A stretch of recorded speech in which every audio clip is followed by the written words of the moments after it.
and the leader of the Achaean ships, did not blame the seer, but breathed in and out with the changing fortunes.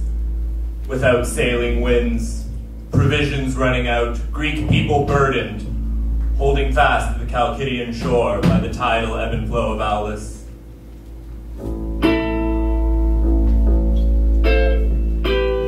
Winds blew from Strumen, bad winds, starvation, bad mooring, wandering men, ship cables wearing out, a long time passing, the Argive blooms withering away. Finally the seer, bearing the power of Artemis, shrieked out to them a cure more hateful than the bitter storms. And they all struck the ground with their spears and let their tears fall. The commander spoke out and said, hard not to obey the heart, hard to. Shall I cleave the girl, the house's delight? Stain the father's hands with the all-streaming blood of girl slaughter above the altar? Which of these choices is without evil? How could I become a ship deserter? Neglect my allies? It is right for them in their anger to furiously want the wind-stopping sacrifices of girl blood. May it all be for the best. So he put the leather leash of necessity around his neck. His mind swept away on a new evil wind, unholy, profane. And from then on, his thinking changed. He was capable of anything. Shameful thoughts emboldened men. They're the first cause of ill, of wretched madness, so now he dare become the sacrificer of his daughter. She, the aid for the woman-avenging war. She, the first offering for the fleet. Prayers and pleas for father, war-loving chieftain mean nothing, for girl life now null. And as the prayer finished, she fell forward, desperately around his robes. The father commands his henchmen to lift the girl, like a she-goat above the altar, lifted up, face down, seized, a gag in her mouth to guard against her voice, a curse on this house. Forced with the bit to keep quiet, her saffron-dyed gown pouring upon the ground, she shot glances at each of her sacrifices. Pitiful glances from her eyes, like she was in a painting, wanting to talk. Since she had so often sung for the men, guest friends of her father, lovingly sung with her chaste voice to honor her beloved father with a happy paean before the third libation. I didn't see the rest. Can't tell the rest. But the prophetic arts of Calchas did not go unfulfilled. Justice doles out knowledge to the suffering. You'll know what happens when it happens. Don't celebrate or grieve too soon. And let all these things happen well, just as this sole bulwark of Apian land wishes. I have come, honoring your power, Clytemnestra, for it is right to honor the chief's wife when the man is missing from the throne. Have you heard something good, or learned some good news, some hope? Why do you sacrifice? We want to hear. We won't hold a grudge, you keep quiet. Good news. As the proverb says, may dawn bring forth good news from its mother night. Good greater than you had hoped.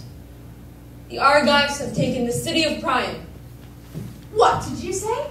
I don't understand you. I don't believe you. How can I be any clearer? The Achaeans have taken Troy. I'm overwhelmed. I'm crying with joy. The tears prove your goodwill. But what proof? Is there evidence? Of course there is. Unless it's some divine trick. Did it come to you in a dream? I wouldn't believe something I saw in my sleep. Then has some unwinged rumor plumped up your hopes. You talk to me as though I have the mind of a child. When was the city destroyed? During the happy night. that gave birth to this dawn. And what sort of messenger could arrive here so quickly? Hephaestus sent out a bright light from Ida, and from there, courier flame by courier flame, went by signal fires. Ida to the bare Hermaean rock of Lemnos. The height of Zeus received the third great portion of the island, overleaping, skimming the surface of the sea.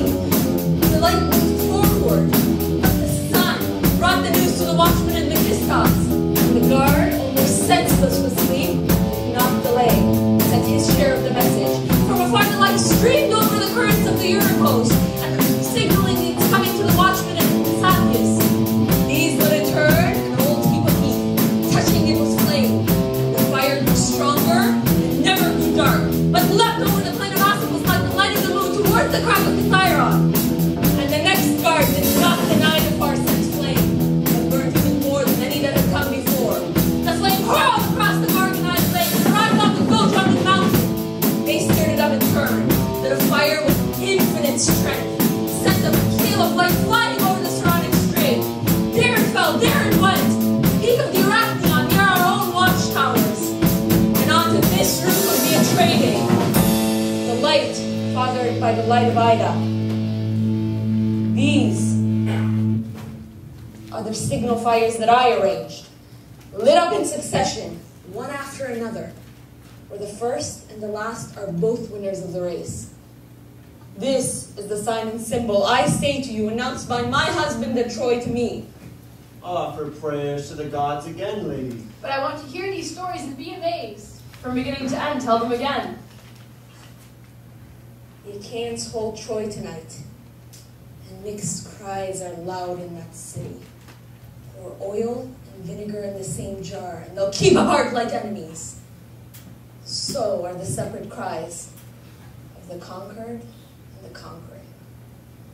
Those who have fallen upon the bodies of their husbands and their neighbors, children upon their parents and their elders, wailing from throats no longer free for the fate of the ones they love. And the winners wander through the night, set down starving from the work of war, searching for whatever food the city has, getting what they can not by rank, but by luck. But they're already living in the spear-won Trojan homes, at last free from the fresh air and the bare rock and the dew, as though they were happy men, lucky, safe in their beds. And if they respect the city-dwelling gods of the captured land, and the temples of the gods, then the sackers won't become the sacked. Let's hope that lust doesn't fall upon the army, overwhelming their sense of right. To come home safely, they must turn the corner, reach the home stretch. And if the army comes home without offending the gods, still some pain might be awakened from the dead. Still, some fresh ill might happen. You hear these women's words of mine? Let the good win out, unwavering, for all to see. I would choose this above all good things. Woman, you speak well-reasoned and sound, like a man. And now that we've heard your proof, I'll make ready to address the gods. Thank them for this sacrifice that makes up for all our troubles. O King Zeus and beloved knight, keeper of the great cosmos, upon the towers of Troy you threw the enclosing net, so that neither the grown men nor the youths can overleap the great enslaving net of all catching ruin. Great Zeus, Xenios, I honor you, you who've done these things. Against Paris you stretched your bow, so that neither too short nor above the stars in vain did your arrows fly. they hold the same Zeus's strike, and it's possible to trace it here. He acted as he chose to. Someone said, the gods don't bother with those mortals who trample upon the graces of untouchable things. But he was an impious man. It's obvious. The price for the insufferable man is ruin for the one that fills his house beyond what's best, beyond what's right. So let him be unharmed and acquire well sated in his heart. Because wealth is no defense against the insolence of the one who kicks the great altar of Zeus into nothing. A wretched persuasion, unbearable child whose scheming destruction compels us. And so every cure is in vain. Its ruin does not hide, but shines out in glorious gleaming light. Just as the base bronze is worn away against the touchstone, he shows himself tarnished. It's like a child, he chases a winged bird, placing on his city unbearable disgrace. No one of the gods uses litanies. Since an unjust man caught in such things, God destroys.